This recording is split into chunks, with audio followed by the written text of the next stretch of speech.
So just came from Sanskrit class, is it? First Sanskrit class, very nice.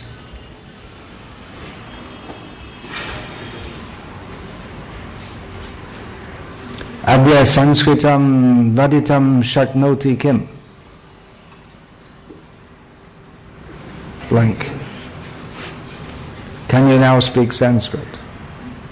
Obviously not.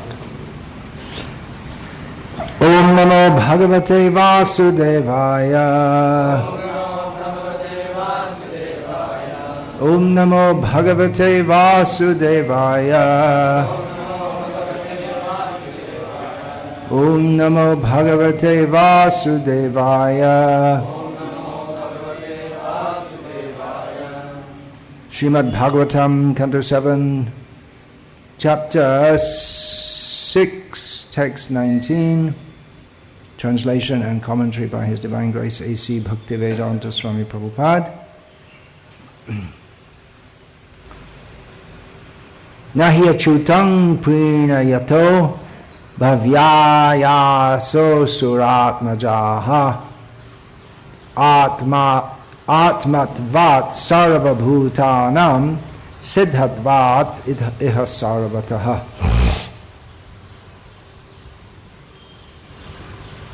Translation. My dear sons of demons, the Supreme Personality of Godhead, Narayana, is the original Supersoul, the father of all living entities.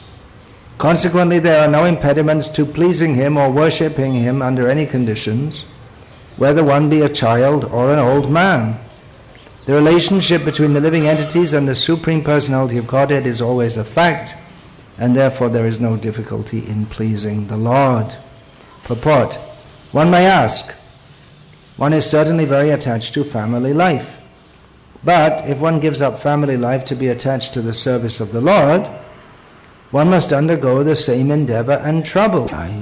So many endeavors in preaching, or even if you just do puja at home, you have to, there's always some difficulty. You have to earn money to, or if one gives up family life and goes to the forest and worships the Lord, there may also be difficulties. So what's the object? What's the value?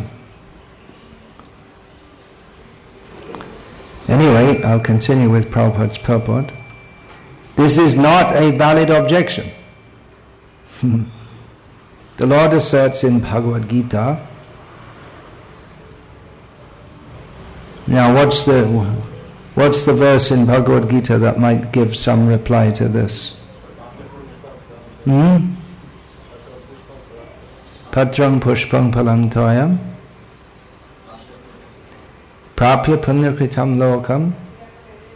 I don't really see how that fits. How about susukam kartam avyayam? That might fit. Anyway, the verse that Srila Prabhupada gives to develop the theme is Sarva yonishu kauntaya murtaya sambhavanti yaha Tasang Brahma Mahadyonirahang Bija Pradaf Pita. It should be understood that all species of life, O son of Kunti, are made possible by birth in this material nature, and that I am the seed-giving father. So what's that got to do with Krishna consciousness? Not being troublesome, or why should one take the trouble to engage in the service of the Lord? Keep tuned in. You need to keep your intelligence awake to follow all this. Srila Prabhupada states, the Supreme Lord Narayan is the seed-giving father of all living entities because the living entities are parts and parcels of the Supreme Lord. Mamai vangsho ... jiva bhutaha. Presumably, the whole verse was meant to be given, but the transcriber left it at that. Let's ask about that.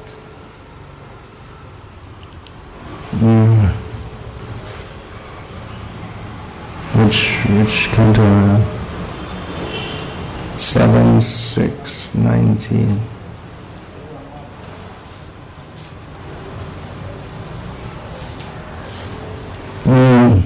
As there is no difficulty in establishing the intimate relationship between a father and the son, there is no difficulty in re-establishing the natural intimate relationship between Narayana and the living entities. So that's the point. You follow that? That you may say it's troublesome to be in material life, okay, but it's troublesome to serve Krishna also. But then, in response to this, Srila Prabhupada points out, as Krishna himself points out in Bhagavad Gita, that all living entities are sons of Narayana. So there's no difficulty in re-establishing the relationship. That's the point. Then, Srila Prabhupada's purport, in continuing that, Swapamapyasya dharmasya trayate mahato bhayat. If one performs even very slight devotional service, Narayana is always ready to save one from the greatest danger. The definite example is Ajamil. Ajamil separated himself from the Supreme Personality of Godhead by performing many sinful activities and was condemned by Yamaraj to be very severely punished. But because at the time of death he chanted the name of Narayana, although he was calling not for the Supreme Lord Narayana, but for his son named Narayana, he was saved from the hands of Yamaraj. Therefore, pleasing Narayana does not require as much endeavor as pleasing one's family, community and nation. We have seen important political leaders killed for a slight discrepancy in their behavior.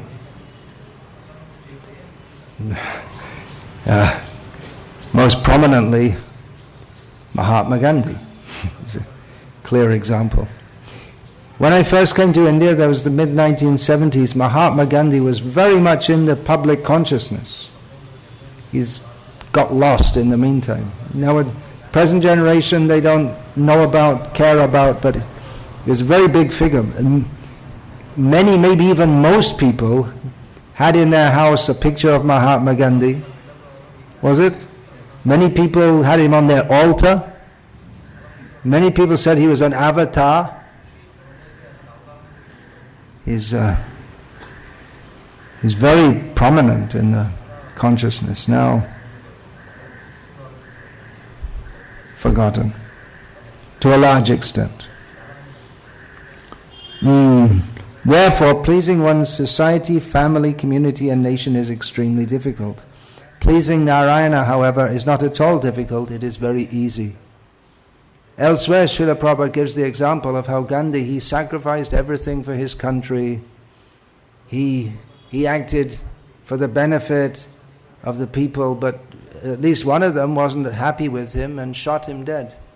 So that's an example how you may try so hard to please someone on the material platform, but ultimately you can't please everyone all of the time. And some people may be displeased with you, and then forgetting all the things that you did for the good, they become so upset that they kill you.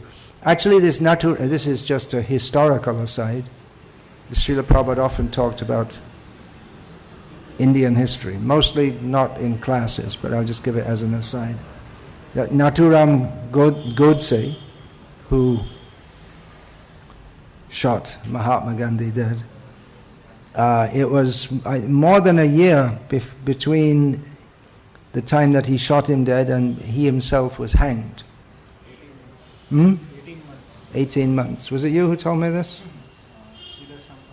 Sridhar Sham said that, yeah. And in the meantime, he wrote a whole big text about all the reasons why he did so, and showing how Gandhi actually was not. He did so many things which were not for the benefit of the country. Anyway, one's duty is to continuing the purport. One's duty is to revive one's relationship with Narayana. A slight endeavor in this direction will make the attempt successful, whereas one will never be successful in pleasing his so-called family, society and nation. even if one endeavors to sacrifice his life. The simple endeavor involved in the devotional service of Shravanam, Kirtanam, Vishnu, hearing and chanting the holy name of the Lord, can make one successful in pleasing the Supreme Personality of Godhead. Sri Chaitanya Mahaprabhu has therefore bestowed his blessings by saying, Param Vijayate Sri Krishna Sankirtanam. All glories to Sri Krishna Sankirtan. If one wants to derive the actual benefit from this human form, he must take to the chanting of the holy name of the Lord. Om Jnana Timirandhasya Jnananjana Shalakaya Chakshuranmilitam Yena Tasmai Shri Gurave Namaha. Nama Shreshtam Nanamapi Shaktiputram Atra Swarupam Rupam Tasya Gajamurupurim Maturim Goshtavatim Radha Kundam Girivaramaho Radhika Madhavasham Prapto Yasya Pratita Kripaya Shri Gurum Tam Natosmi Vandeham Shri Guru Shriyataf Padakamalam Shri Gurun Vaishnavanscha Shri Rupam Sagrajatam Sahagana Raghunatan Vitam Tam Sajivam Sadvaitam Savadhutam Parijana Sahitam Krishna Chaitanya Devam Shri Radha Krishna Padan Sahagana Lalita Shri Vishakhan Vedaham Etang Purushang Mahantam Adityavarnang Tamasaf Parastat Tameva Viditvati Mrityumetinam Yafpanta Vidyate Anaya Yasmat Param Na Paramasti Kinchit Jayanti Janani Vasu Deviki Janmavado Yaduvari Parishat Swayardor Bhir Asyan Adharmam Sthirachara Vrijana Gana Susmita Shumukena Rajapura Vanitanam Vardhayan Kamadevam Barhapirang Natavaravapu Karnayo Karnikaram Vibhradvasa Kanaka Kapishang Vaijayantim Jamalam Randhran Venur Adhara Sudhaya Purayan Gopa Vrindair Vrindaranyam Svapadaramanam Pravishad Gita Kirtihi Tasamavira Chauris Mayamana Mukhambuja Pitambara Darashragvi Sakshan Manmata Shri Radha Pranya Mahima Kidrisho Vanaya Vaswade Yoya and Adbhuta Madhurima Kidrisho Madia Sokyam Chasya Madhapavita Kidrisham Viti Lopad Ad Anu Tad Bhavardya Samajanisha Chigarabha Sindhu Hare Krishna Krishna Krishna Hare Hare Hare Rama Rama Rama Hare Hare. There are many points in this verse and purport. One that I wish to develop particularly is that this point, it's actually the central point of the verse. There are no impediments to pleasing him or worshipping him under any conditions. In other words, bhakti is independent. Bhakti does not depend on one's age, birth status, education, even previous pious or impious activities, one's gender, even the species that one is in. Bhakti may manifest in the heart of any fortunate person in any time or place or circumstance. Bhakti may manifest. Bhakti is not dependent on any material condition. Now, this is a major point.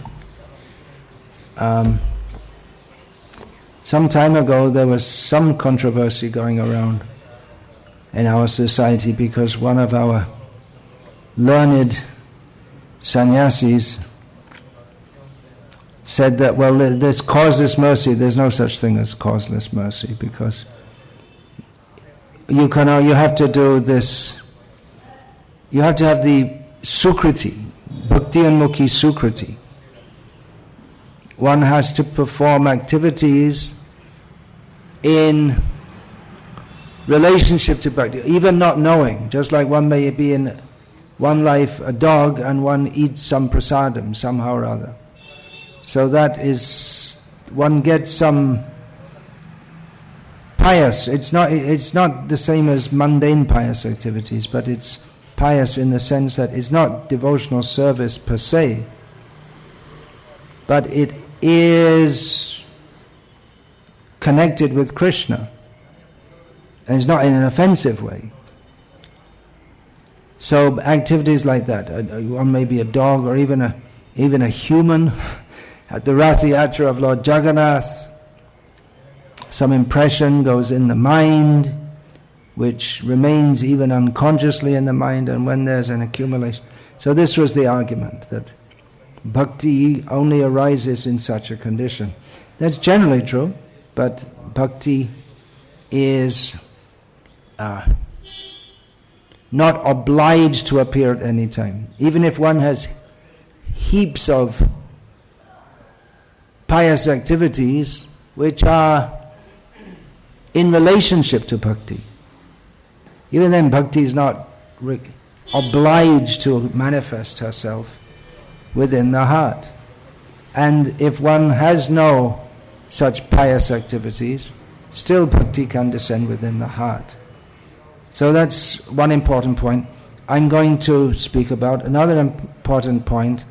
When you say bhakti is not dependent on anything, that means bhakti is not dependent on karma kanda activities, performing pious activities in the karma kanda section of the Vedas. Under that, or according to that, bhakti is not dependent upon jnana, upon trying to become free from this material world by cultivation of knowledge, even by cultivating knowledge of Krishna. Bhakti is not forced to come. And yoga, which is often considered a subdivision of jnana. So often it's said that karma, jnana, yoga and bhakti, these are the four paths delineated in Bhagavad Gita. And you can take to any of them.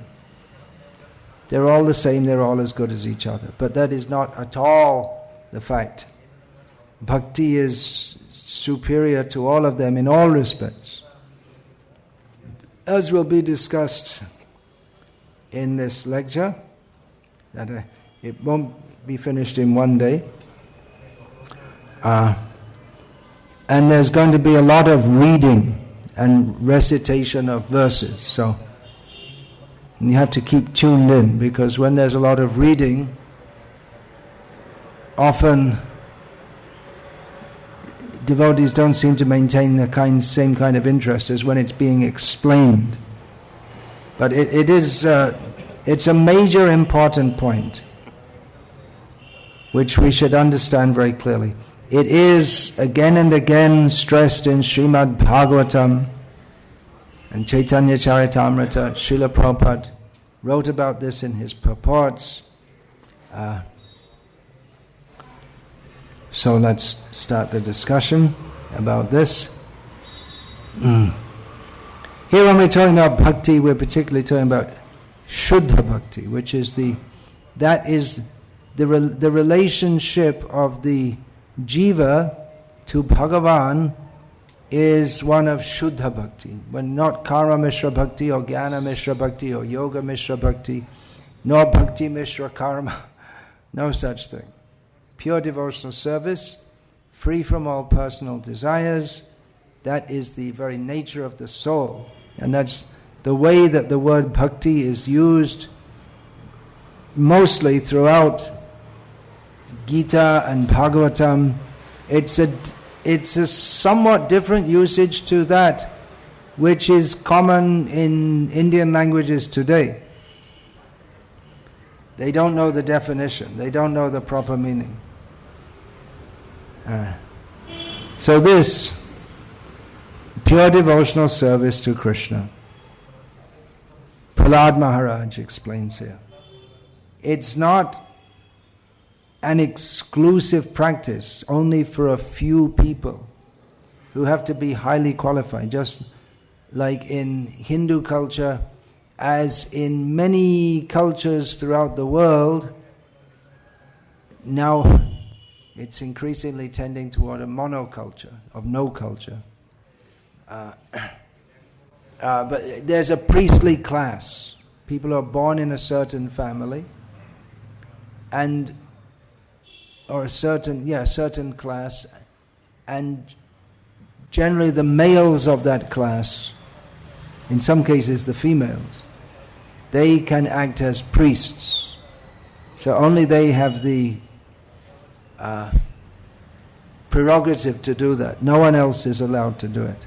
Or it may be that certain people, there is such a class who are allowed to do certain rituals and roles and functions, but they have to take rigorous training before they can do so. Just like in the Catholic Church, Roman Catholic Church, any male who's a member of that church can become a priest, but they have to be, there are some conditions. They have to be celibate, which means in most cases they're not married. They could be also, not a divorcee can't become a priest, but someone whose wife has died can become a priest. And he has to practice celibacy, he has to take a lot of training, then only he can be a priest. So that's true in Krishna consciousness also. There are certain people who are, as brahmanas, who are allowed to worship the deities and so on, but everyone is open to perform bhakti. So it's not an exclusive practice. It's not meant for any, bhakti is not meant for any, just some particular class of people, not any particular nation. Only Indians can do bhakti. It transcends any material consideration. It's not even that devotional acts necessarily result in bhakti. One can do Shravan and Kirtan, which are, that is bhakti. It's the means and the end. Shravan and Kirtan, hearing and chanting about Vishnu. But if one does that superficially, then Bahu Janma Kare Jadi Shravan Kirtan Tabuta Napai Krishna Pade Premadhan. One may go on doing it life after lifetime and not come to the platform of pure devotional service, which awards love of Krishna. On the other hand, there may be someone with no devotional background, who's very sinful, and somehow means by the special mercy of the Lord or his devotee, can come to the platform of devotional service. Jagai and Madhai, in the pastimes of Chaitanya Mahaprabhu, there were several in the pastimes of Chaitanya Mahaprabhu, actually many it's described, but who simply by seeing the Lord Chaitanya Mahaprabhu or being benedicted by him, they were immediately promoted to the platform of devotional service, of pure devotional service. So, understanding this point, that one, bhakti is a gift. We have to perform the activities of sadhana bhakti. And that helps us to awaken consciousness of Krishna. And Krishna reciprocates. He gives this process. He himself gives this process. And he reciprocates with the devotee who undertakes it. But the point is that he's not obliged to. He's only obliged when his pure devotee intercedes. Now, what to speak of if one is performing very pious activities? performing sacrifices, that's connected with Vishnu. Because Vishnu is Yajneshwara. He is the Lord of sacrifice. But if one is performing sacrifices for material purposes, that's a pious activity. Or one is persons who are wealthy and powerful, kings, they can undertake public welfare activities. Nowadays that's done by the government, state governments in this country, digging wells for public use, arranging water supply via irrigation. Actually, we don't hear a lot about irrigation in Vedic culture. Presumably if there's enough rain, then there's not any need for irrigation. There used to be 2 monsoons over the whole of India. Now there's hardly even one, at least in this part. In Telangana, monsoonal rain is not enough. There's one monsoon in a year and the rain is insufficient. People are becoming less pious. Therefore these reactions are there. So they're pious activities. Serving brahmanas and sadhus, reciting from the Vedas, or for those who are not qualified to read the Vedas, they may recite from the Puranas. These are pious activities. The other day I saw Yukta Vairagya in the Sri Vaishnava Sampradaya. It's at that Ahobila Matam. It's a common thing. If you go to traditional temples, you'll see that the brahmanas, when in the break in between doing pujas or ceremonies, they'll sit at the side and they'll read a book and chant some Vedic mantras. But for the first time I saw one doing with, what do you call that, a tablet? What's that called? A tablet.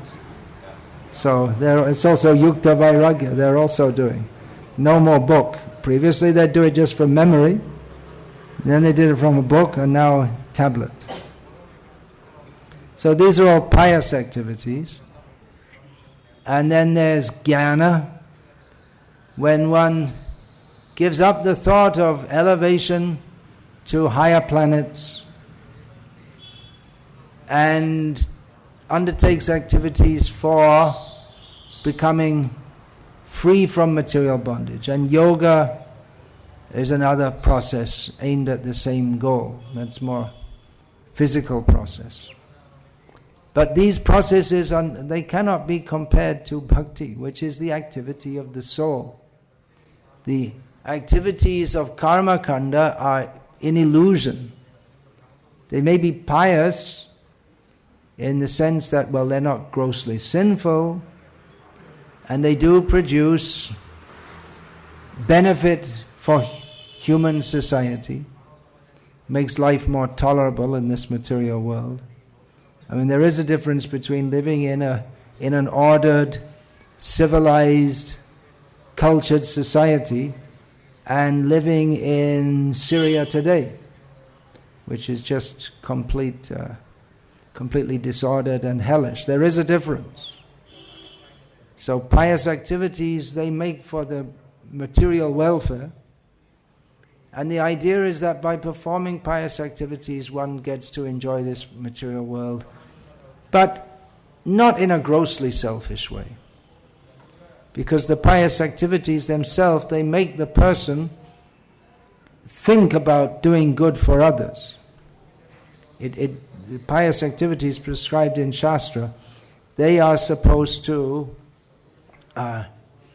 inculcate a consciousness of doing good for others, selflessness, at least at the mundane level. A major problem comes when people think that this is religion, this is all there is, and that you can please God by just doing these activities. Service to man is service to God.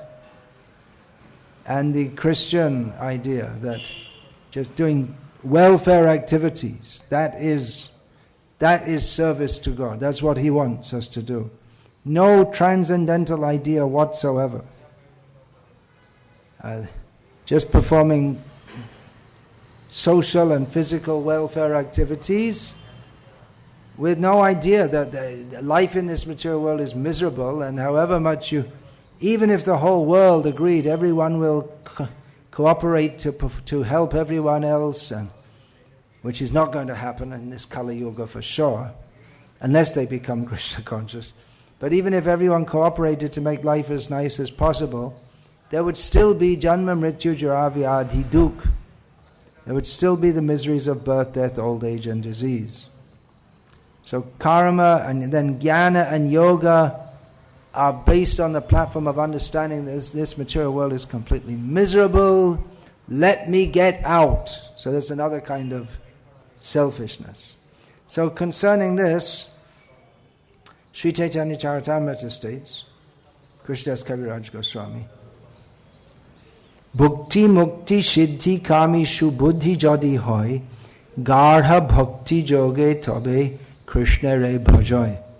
If one is performing activities in karma for bhukti, material enjoyment, in jnana for mukti, or in yoga for siddhi, getting all kinds of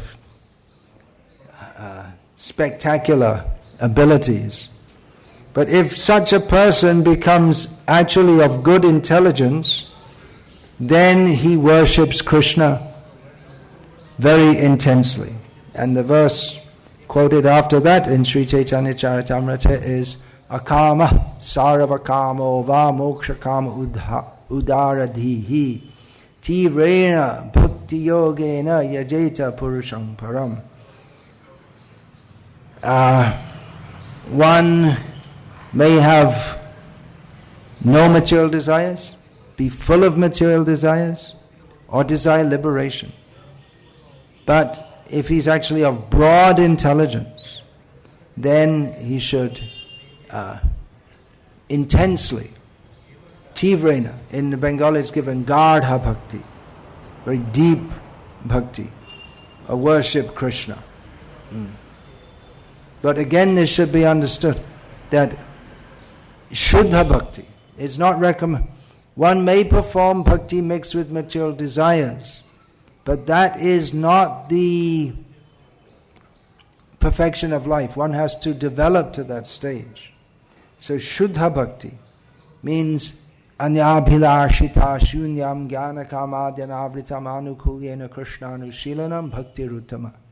Shuddha bhakti, pure devotee, pure devotion, in the beginning stage, even when one is not fully pure in consciousness yet, but it is the commitment to act only for the pleasure of Krishna, without any admixture of karma or jnana.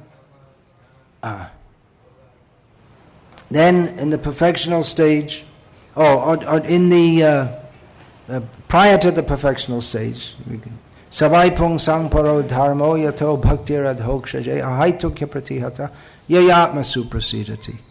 The best dharma is that which leads to, which helps us to come to the stage of performing devotional service without any personal motive, and always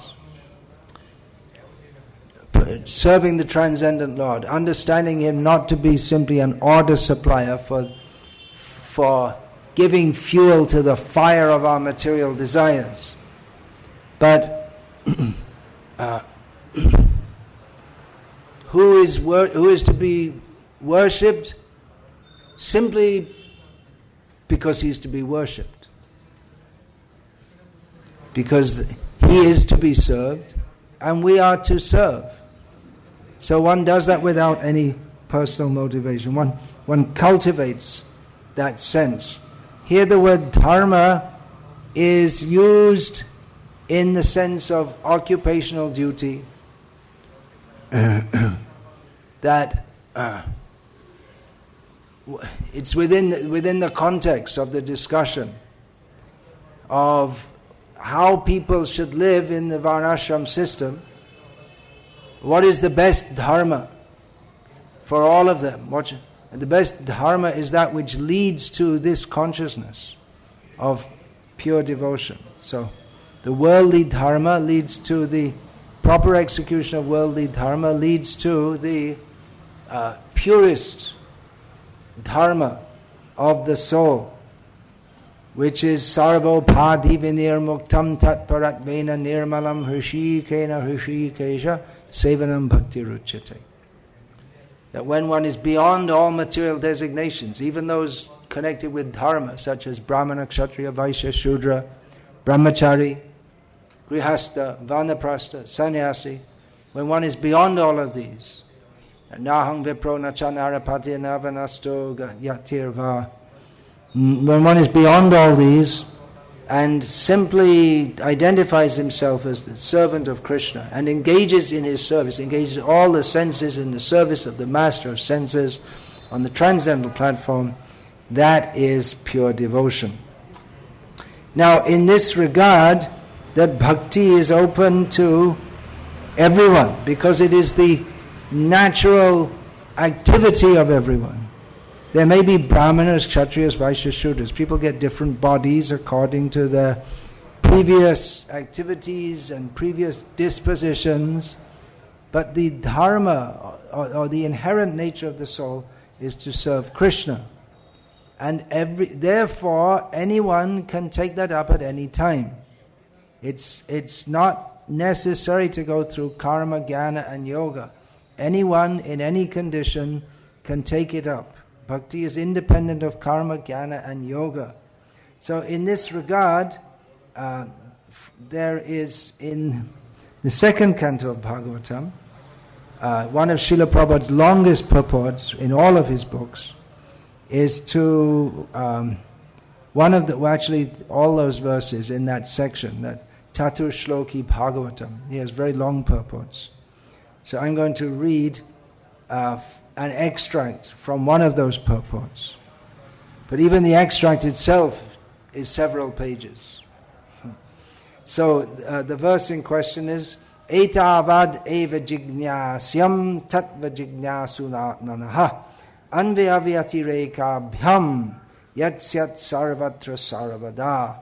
A person who is searching after the supreme absolute truth, the personality of Godhead, must certainly search for it up to this in all circumstances, in all space and time, and both directly and indirectly.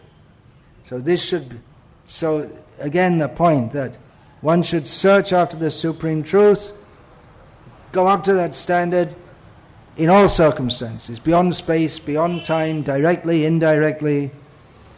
So that absolute truth is Krishna. So he should be approached in all times, places, circumstances, directly, indirectly. In the purport, Srila Prabhupada writes that the liberty of discharging loving transcendental service to the Lord is invested in everyone, even the women, the Shudras, the forest tribes, or any other living beings born in sinful conditions.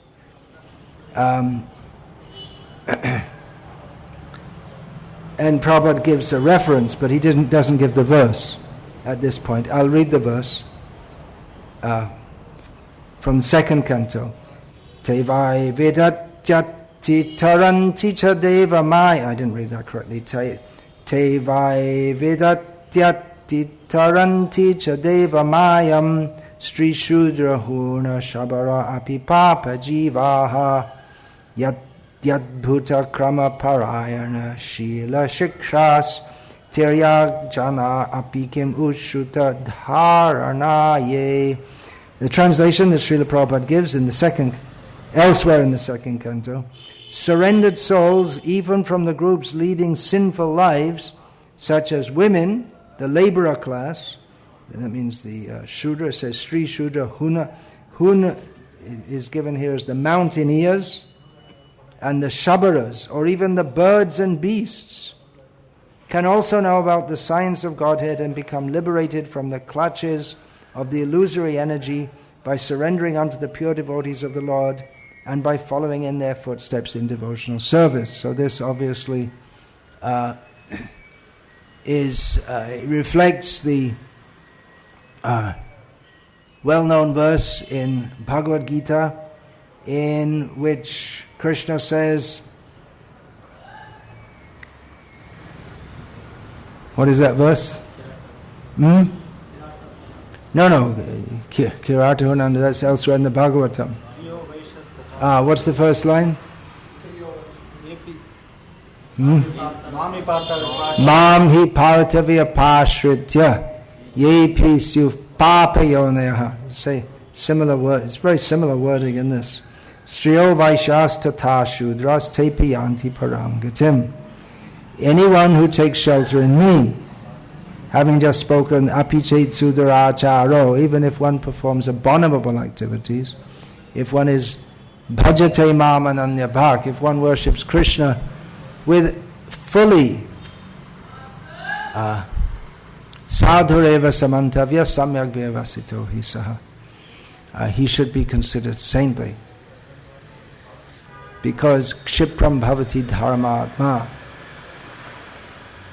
shashvat chantim nigacchati kaunteya pratijanihi name bhakta pranashti. Then Mamhi Partavya Pasricha. Then after this Mamhi Partavya Pasricha verse comes King Puna Brahmana Punya Bhakta Raja Shayastata Anityam Asukam Lokam Imam Prapya Bhajasvamam. And what to speak? Kimuta. This is one of the common nyais in the Loki. What to speak of? Those who are in a better position, those who are brahmanas, saintly kings, my devotees, in that situation, who worship me in this miserable temporary world. In other words, it's expected, when we say bhakti is independent, it's not completely haphazard. It's generally expected that people from a better background have a better chance. As we often preach that in India, if the Westerners who are so far away, culturally far away from Krishna consciousness, can take to it seriously, then why not the Indians? So it's not completely haphazard. It is expected that people of a better background will take to Krishna consciousness and can perfect it more easily, because they have that better background. That you started to quote that? Oh no, that was no. I thought there's that Shuchinam Srimatam Gehe Prapya Punya Kritam Lokan Ushitva Shashvatis. That someone who's had a good background, but they didn't complete their perfection in one life, they get a better chance in the next life. So the point is that bhakti can manifest anywhere.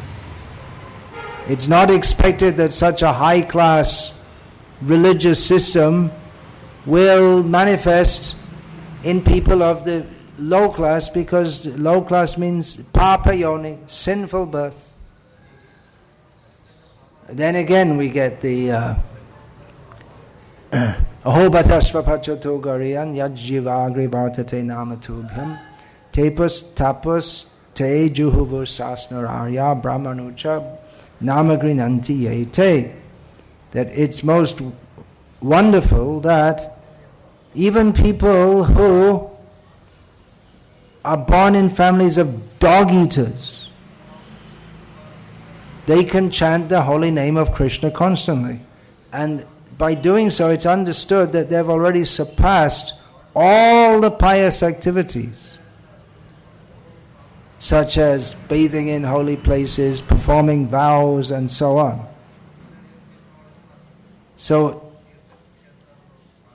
it's not that even one has to go through all that stages. If somehow or other someone from any level takes to Krishna consciousness, then they don't have to go through karma, jnana, yoga, all these things. They automatically surpass all of them by coming to the proper position. This is the essence. There are so many verses which uphold this. Kiratuhun Andhra. There you go, Andhra. Kira. Oh, now you're in Telangana.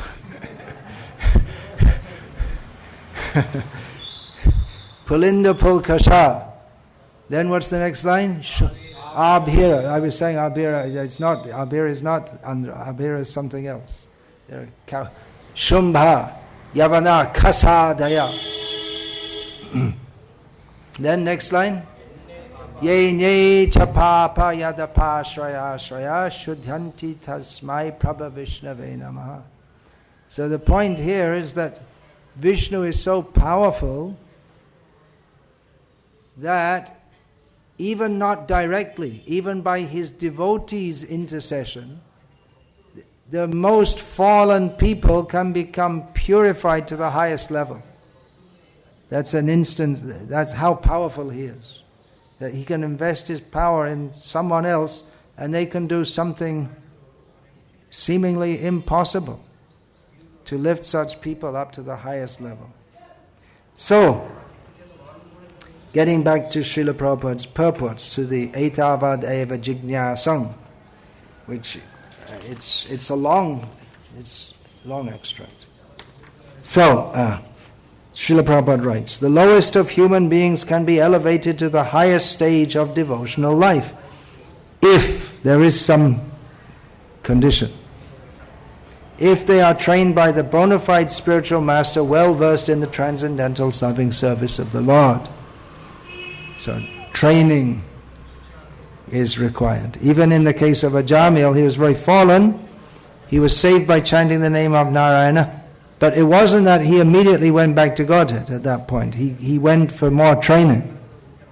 So training is required. If the lowest can be so elevated, then what to speak of the highest who are well versed in the Vedic knowledge? I just made that point. The conclusion is that devotional service to the Lord is open for all, regardless of who they are. That is the confirmation of its application for all kinds of performers of the service. So it's open to all, but generally it's expected that the highest class of people will take to that. Again, that Hobila Matam, which is mostly high class people, isn't it?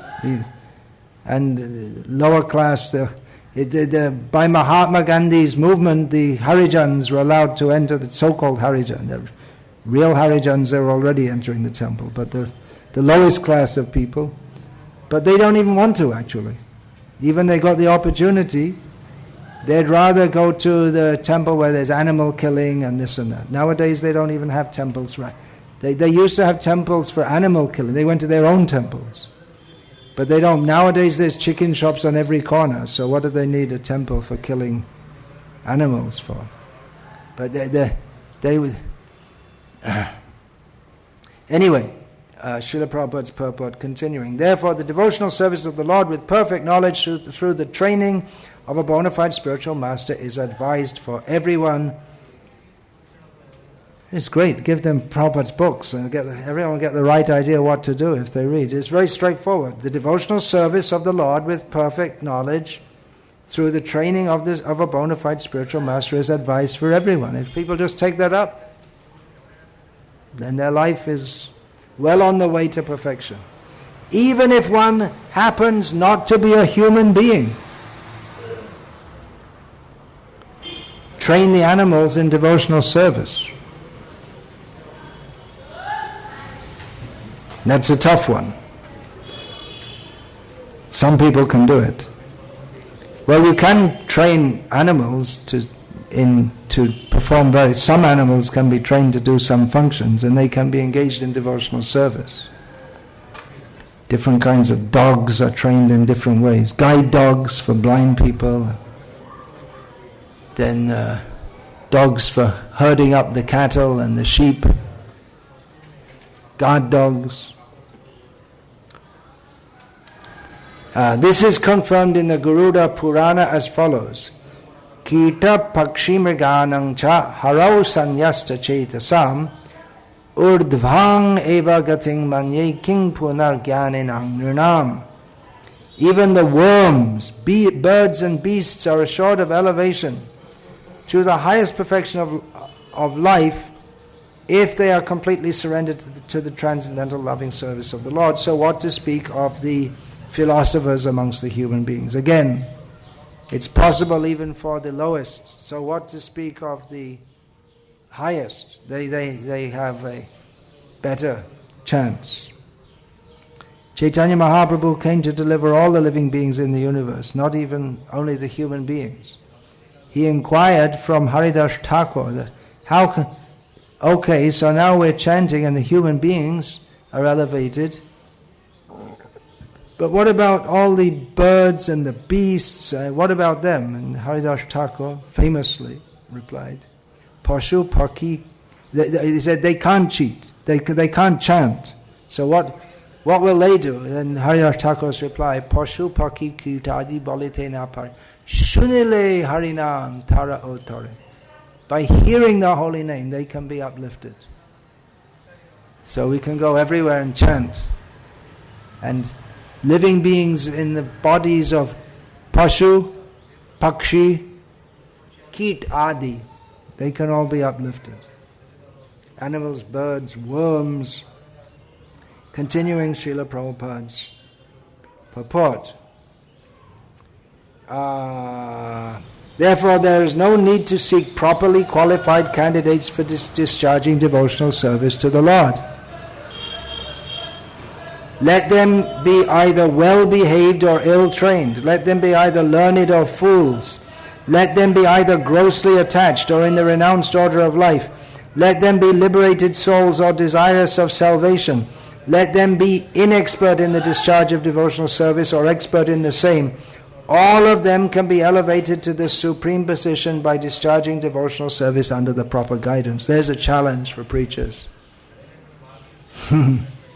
Because some people, they can be brought to devotional service more easily, we can say, generally speaking.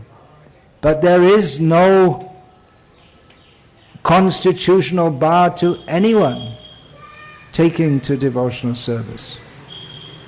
So we should open our preaching center. Is that Charminar? That's a Muslim area, is it? Yes. So that's a great challenge. Gaudiya Math is there. Madhav Maharaj's Math. They do Rath Yatra there. No problem, huh? Yeah. Generally speaking, most of the Muslims I see, many of them appreciate our Krishna conscious movement. In general, we're more religious than Hindus, definitely. So they appreciate that we're also serious about what we're doing. Yeah, and we don't have any political overtones. We're religious for the sake of being religious. They don't understand spiritual, but religious they can understand. And we have some rules. They appreciate that also. But making them devotees could be tough. Not impossible. Can be done. Should be done. So, Srila Prabhupada's purport continuing. This is also confirmed in the Bhagavad Gita, chapter 9, text 30 and 32 as follows. I already quoted those verses. I'll say them again. Apichet sudaracharo bhajate mamananya bhak sadhureva samantavya samyak vyavasito hi saha mang hi parthavya pashritya yepi syuf papayo nayaha striyo vaishyas tatha shudras tepi yanti param gatim. Even if a person is fully addicted to all sorts of sinful acts, if he happens to be engaged in the loving transcendental service of the Lord under proper guidance, he is to be considered the most perfect holy man without a doubt. And thus, any person whatsoever and whosoever he or she may be, even the fallen woman, the less intelligent laborer, the dull mercantile man, or even a man lower than all of these, can attain the highest perfection of life by going back home, back to Godhead, provided he or she takes shelter of the lotus feet of the Lord in all earnestness. This sincere earnestness is the only qualification that can lead one to the highest perfectional stage of life, tatra loyam api mulyam ekalam, strong desire to attain devotional service, is the qualification by which one may get it. And then, of course, even then, Krishna, we may say he's not obliged, but actually he does become obliged. He himself feels obliged, because he's a person. And if someone may perform he may go to Mangalarti every day, chant rounds, follow all the rules, which should be done. I'm not saying they shouldn't be done. But if one does it in a mechanical kind of way, that won't move Krishna as much as someone is calling out, like Draupadi famously called out, Govinda, Govinda, Govinda, when her cloth was being torn away. That calling out with no other shelter, Ananya Sharanam, there's no other shelter but Krishna. Then Krishna feels obliged because he is a person and he is the very best person. So he's not going to ignore someone who's calling out for his help and his shelter. So there's no condition, there's no formula. The only formula is to have the feeling for Krishna. And of course, all the rules and regulations, they're meant to help us develop such feelings because it's natural for the soul to do so. So if we go on hearing and chanting about Krishna, then naturally we should awaken such feelings. So, Srila Prabhupada continuing his purport, unless and until such real earnestness is aroused, there is a difference between cleanliness or uncleanliness, learning or non-learning in the material estimation. So as long as until one is not fully eager to serve Krishna, then one should continue to follow rules of purity, cleanliness, uncleanliness, rules, regulations, even all these things. And even if one is very earnest in serving Krishna, one should do so at least to give an example for others who need to follow these rules so they can be elevated to the platform of earnestness. And also, if one is worshipping the deity, one has to follow rules of cleanliness, even one is a pure devotee, and so on. So, continuing Prabhupada's purport, fire is always fire, and thus if someone touches the fire, knowingly or unknowingly, the fire will act in its own way without discrimination. So, if one takes to devotional service, because it's imbued with the presence of Krishna, that will have its effect, just like fire acts. You may not understand how it acts, but if you put your hand in it, you're going to feel the heat. So if someone is in a spiritual atmosphere of devotees who are actually hearing and chanting with enthusiasm, determination and patience, following all the rules, utsahanyasya dharya tatat kamaparatanat, sangatyaga sato vrite, shadbhya bhakti prasiddhyati, who are actually manifesting all these favorable qualities in devotional service, then one is going to be affected and one will be purified. And what will happen, continuing Prabhupada's purport, the principle is Harir harati papani dushta chitair api smritaha. The all-powerful Lord can purify the devotee of all sinful reactions, just as the sun can sterilize all sorts of infections by its powerful rays. So there's no material condition for taking to devotional service, but bhakti manifests herself in the world through devotees, and by association with devotees, then one will also become infused with devotion.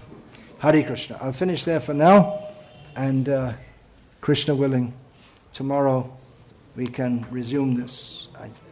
There's a lot to go through. Hare Krishna.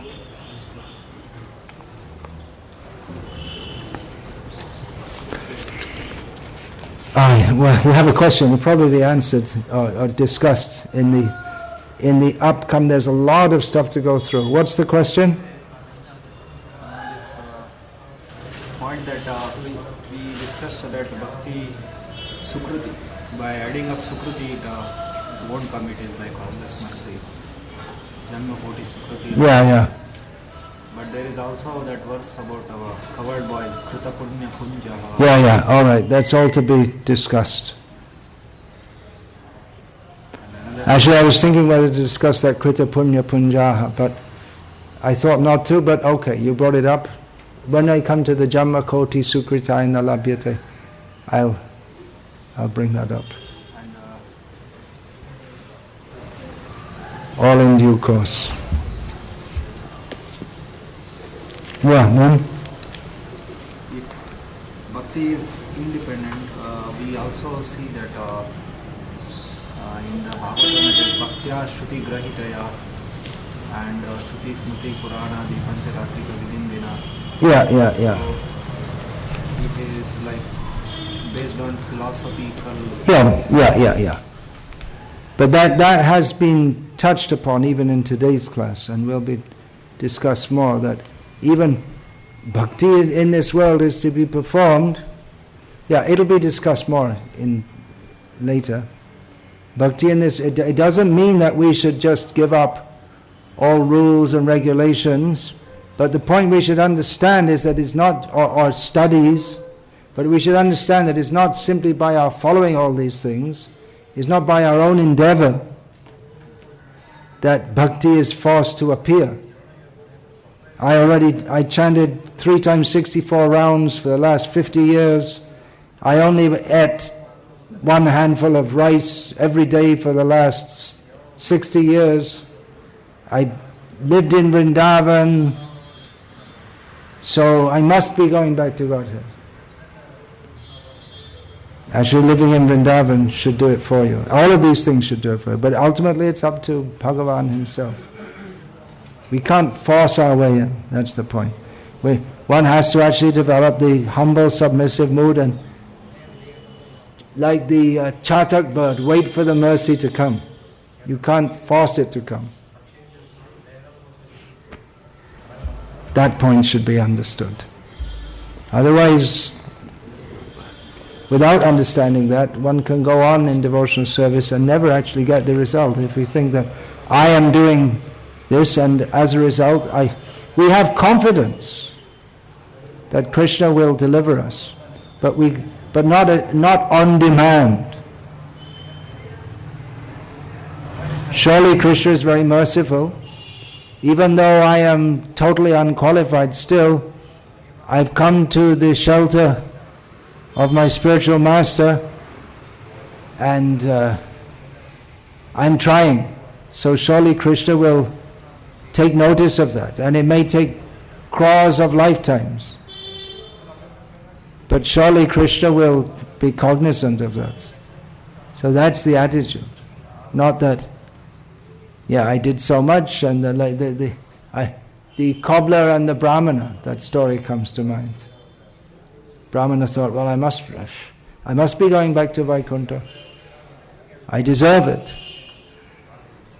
One who thinks like that is barred from going. Some they are propagating that bhakti is not dependent on material qualification, but in the colleges, when you do good colleges, they have... and then that point comes up. Then why do we go to the colleges to preach? Intelligent students, they can take it up. There's no bar to anyone else to take it up. Srila Prabhupada said that we should preach in the colleges so people with intelligence, they can become leaders. But it doesn't mean that those who are not leaders, they're any less in devotion. It's a practical consideration. It may be a disadvantage also to have all that college studies in your head.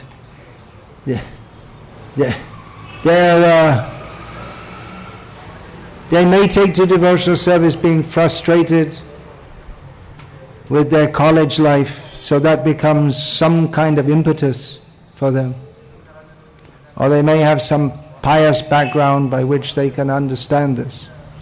But it's expected that, again, the same point's already made, it's already expected that some people are more likely to take to devotional service, but no one is barred. At the Hobilam Matam, it's expected that people from Vaishnava families will go there, but no one's bad. Anyone can go.